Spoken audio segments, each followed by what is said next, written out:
Hello students, welcome back to another video tutorial from Department of Microbiology, Guru Nanak College of Science, Ballarpur. In this video, we are going to discuss about vaccine and the process vaccinations.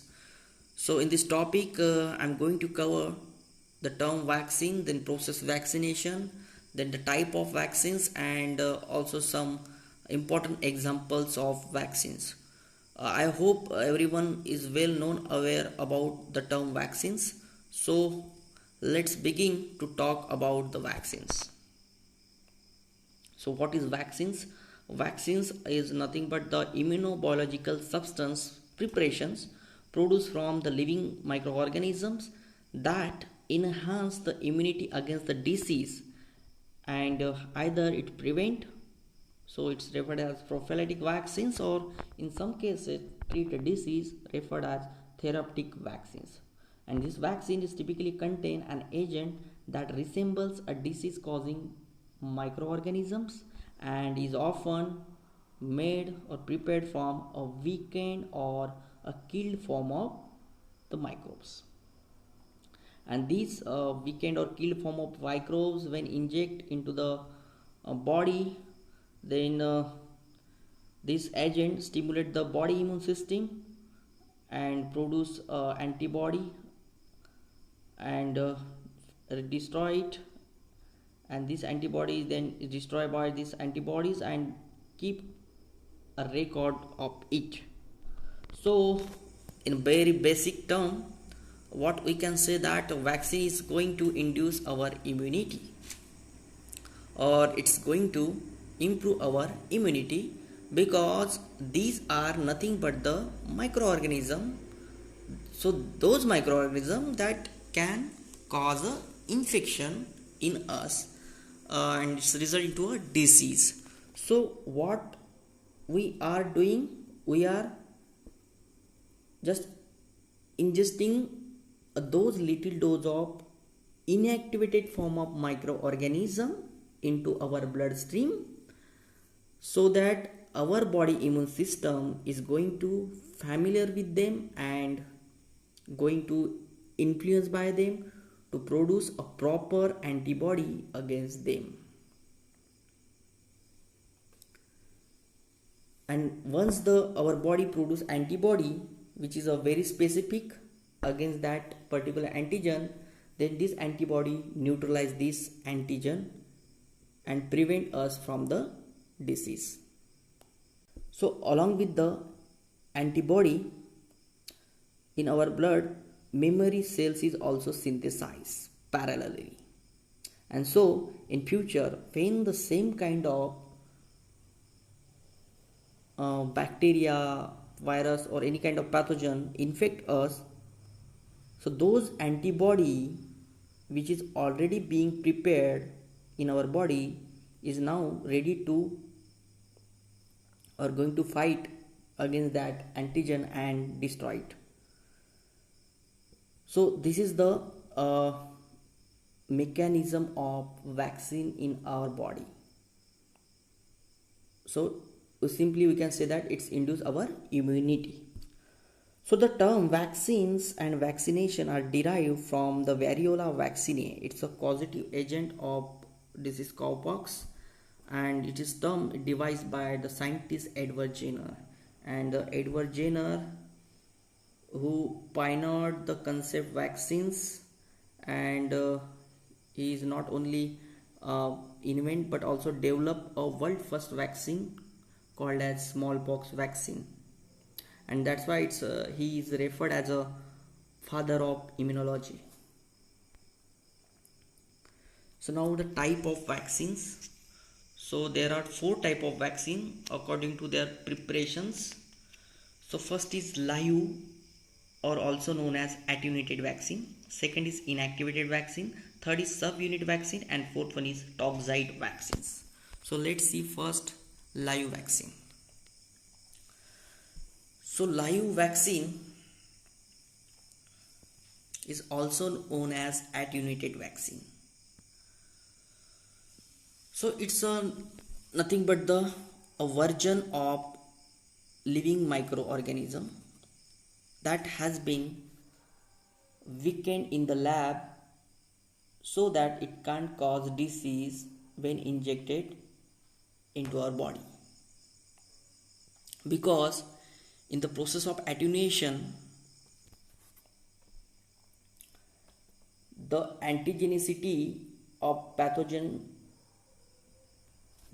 keep as it is, while the pathogenicity of microorganism or pathogenicity of pathogen is reduced. So in here, in live vaccines, for the preparation of live vaccine, here we are not killing microorganism. Instead of that, here we are just cutting their pathogenicity portion. It means here we are just reduce the pathogenicity of pathogens by keeping the antigenicity property as it is, so that when this attenuated pathogen injected in our body or in bloodstream, then it stimulates the immune system and synthesize a particular antibody against them, and so that this antibody destroy this antigen and prevent us from the occurrence of the disease. That is the main mechanism of live vaccine in our body. But how it is attenuated? Actually, it is attenuated by the process of DNA mutations. So here chemicals mutation is used to modify the DNA, and after modifying the DNA, it results into the loss of pathogenicity, that is virulence of pathogens, without the loss of antigenicity. And that's why the immunity of live vaccine is comparatively more effective than the killed vaccine, and it is durable, which may remain for several months, year, or sometime throughout the life.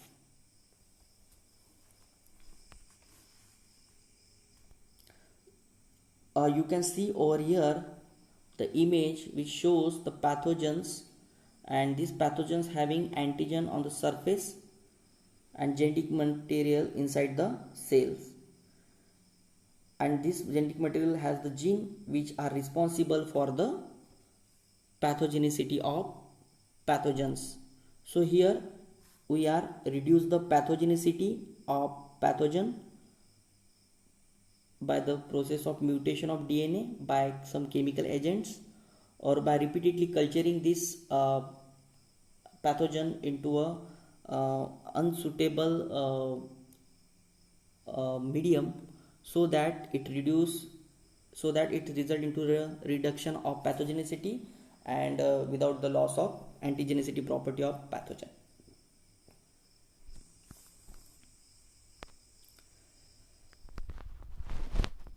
Now this live vaccine we can inject orally, intravenously, or intradermally, and it can be a bacterial or viral vaccines. So first is bacterial live vaccines. The examples is anthrax vaccine, which is prepared by attenuating Bacillus anthracis at 42 degrees Celsius. Second is a BCG vaccine, which is generally used for the disease tuberculosis, and it is prepared from the strain Mycobacterium bovis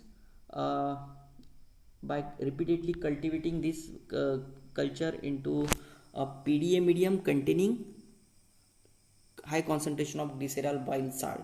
So in that condition, this Mycobacterium bovis strain lose their pathogenicity and without the loss of antigenicity, and in such way that this Mycobacterium bovis is attenuated and used for the preparation of vaccines. Second is viral live vaccines. Example is Sabin vaccine, smallpox vaccine, and rabies vaccines. Now killed vaccines. In killed vaccine, it is prepared by killing the disease causing microbes with chemicals which include phenol, formalin, antibiotics, bile salt, etc. And also we can use heat treatment or radiation method for killing purpose of the microorganism.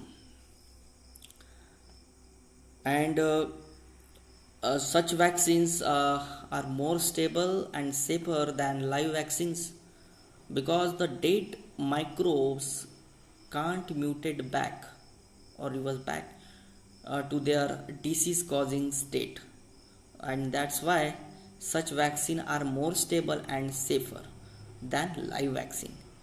However, these vaccines are less antigenic, and that's why these are less effective and less durable than the live vaccines.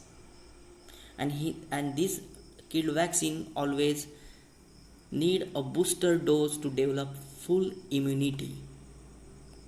So here booster dose means sometimes we need a multiple dose of vaccines in a regular interval, and that's multiple dose is nothing but the booster dose. So in case of killed vaccine, there is always need of booster dose to develop a full immunity. So as like live vaccine, it can be injected orally, intravenously and intradermally. So it can be a bacterial vaccine and viral vaccine. So bacterial kill vaccine example, first is staph vaccine, generally used for tuberculosis, and it is prepared from heat kill or phenol preserved culture of Salmonella typhi or Salmonella paratype A, B, and it is given in a dose, and it is given in a 3 doses. Means here there is a use of booster dose. And second is cholera vaccine. It is generally used for to treat the disease cholera, and it is prepared by heat kill treatment, and it is given in 3 doses. And the second is a viral kill vaccine, which includes some example like Salk vaccine, generally used for poliomyelitis, and it is formalin killed process, and it is given in 3 doses. Influenza vaccine, it is also prepared by formalin kill method, and it is given in 2 doses. And then hepatitis A vaccine, which is prepared by phenol inactivation method, and it is given in 2 doses. So these are the examples of bacterial kill vaccines and the viral kill vaccines. Now subunit vaccines. Subunit vaccines, here instead of entire microbes, here the some portion of some fraction of microbes are used here as an antigen and injected into the body of humans, and it result in a stimulation of immune system and result into a synthesizing of antibodies. So this is the general mechanism behind these subunit vaccines. So instead of whole microbes, there is only use of a fraction portion or a small portion or protein portion of microbes to produce vaccines or to stimulate the immune system. Or sometime here the epitopes, the very specific part of antigen, generally used to make the vaccines, and that epitopes induce the immune systems and produce antibody, particular antibody against them, and neutralize this antigen. So this is the about the subunit vaccines. And because this subunit vaccine contain only the essential antigen and not the whole part of microbe, so that it is comparatively safer than the live vaccines, and it's also durable, So, and the example include in subunit vaccines are hepatitis B vaccines, which is prepared from the protein code part of hepatitis virus. So you can see over here the image of subunit vaccines, how it is prepared. So it is prepared from the small fractions of pathogens. It should be a proteinaceous in nature, so that it can act as an antigen and produce antibody against them and neutralize them. So this is about the subunit vaccines. And finally the toxoid vaccines.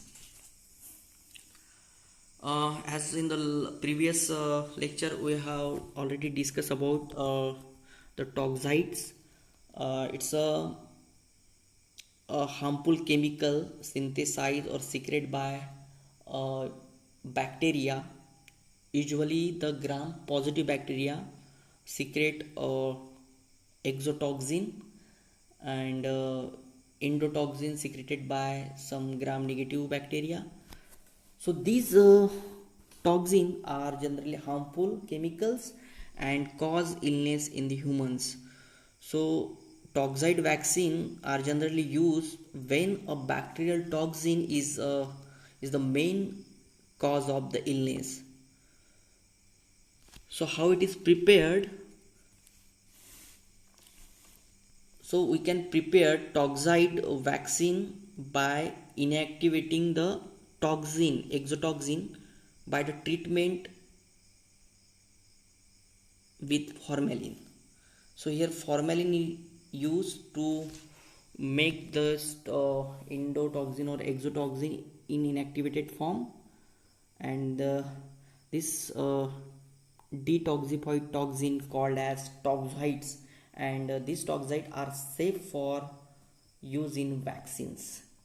And as like killed vaccine, it is also requiring many doses called as booster doses to develop a full immunity. And as like both killed and live vaccine, it is also injected intradermally or intravenously. And toxoid vaccines examples are tetanus toxoid. It's a formalin treated exotoxin of Clostridium tetani, and it is given in 4 doses. Second is diphtheria toxoid. It is a formalin treated exotoxin of Corynebacterium diphtheria, and it is also given in 4 doses. So toxoid vaccine is a inactivated form of exotoxin, and it is prepared by formalin chemicals, and these formalin chemicals inactivated this exotoxin, and then it is referred as toxoid. And when this toxoid injected into the human body or in the bloodstream, then it induce the immune system and produce a particular or specific antibody against them, and it result into neutralizes this antigen, and so that we prevent from the diseases. This is all about the vaccines. Thank you very much. I hope you have enjoyed this video. So keep watching, keep learning, stay home, stay safe, take care. Thank you very much.